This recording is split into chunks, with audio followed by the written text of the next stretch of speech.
सुबह 11:30 बजे ये बैठक बुलाई गई है। सीसीएस की इस बैठक में पश्चिम एशिया के हालात पर चर्चा होगी।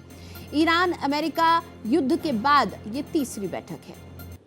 तो बड़ी खबर आपको बता रहे हैं, प्रधानमंत्री नरेंद्र मोदी की अध्यक्षता में आज सीसीएस की बैठक बुलाई गई है। पीएम मोदी की अध्यक्षता में ये सीसीएस की बैठक बुलाई गई है। इसमें पश्चिम एशिया में जो हालात बने हुए हैं उसको लेकर चर्चा होगी। ईरान और अमेरिका युद्ध के बाद ये तीसरी बैठक है जो होने जा रही है। तो बड़ी खबर आपको बता रहे हैं, सीसीएस की एक बैठक आज बुलाई गई है।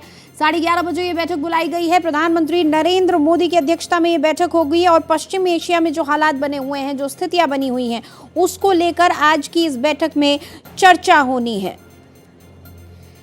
इस खबर पर ज़्यादा बातचीत के लिए हमारे साथ कृष्ण मोहन शर्मा जी, जो कि एडिटर हैं नेशनल अफेयर्स के, हमारे साथ जुड़ चुके हैं। उनसे बातचीत करेंगे।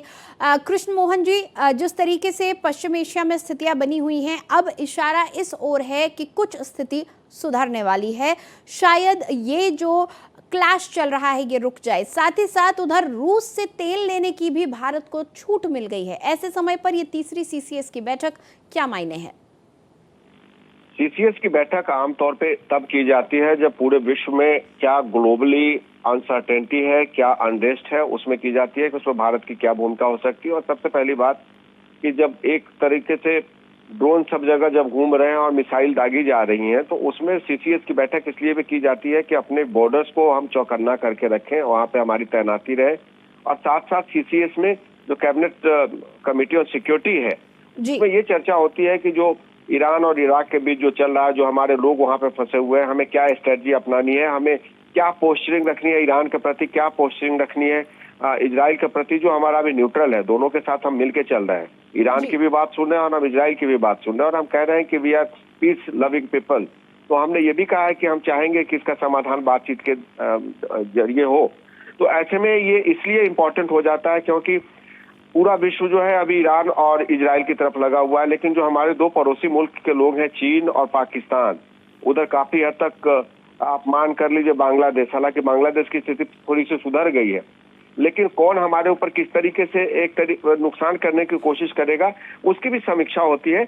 इसका ब्यौरा लोगों के सामने नहीं आएगा, लेकिन इस बैठक में इस तरीके की चर्चा होगी, ऐसी बातें जो है वो सामने आ रही।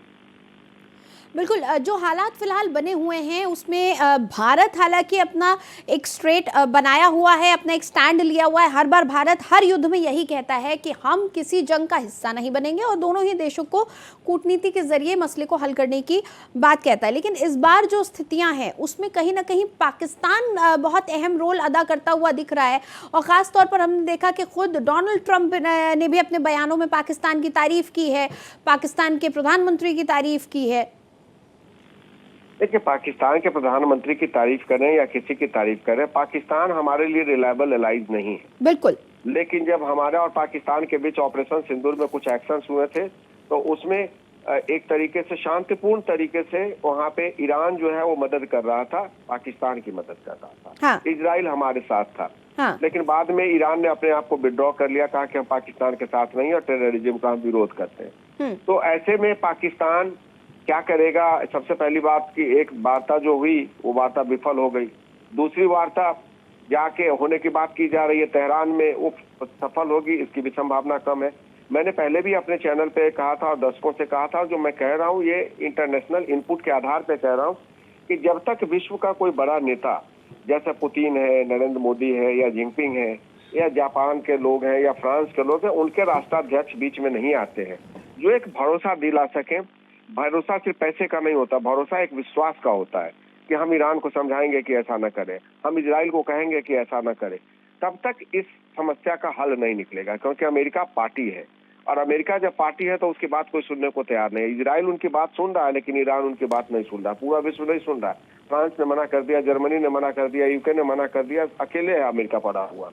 तो ऐसे में जैसे पुतिन है, भारत के मोदी है और कोई लोग इसमें इमैनुअल मैक्रोन उसमें आए, तो बात कुछ ऐसी लग सकती है कि कुछ समझौता होगा। लेकिन हमें लेटेस्ट वेट कि किस तरीके से पाकिस्तान इसमें आगे बढ़ता है। बिल्कुल, पाकिस्तान किस तरह से आगे बढ़ता है उस पर नजर रहेगी और साथ ही साथ आज की सीसीएस की बैठक पर नजर रहेगी। बहुत शुक्रिया इस पूरी बातचीत के लिए आपका।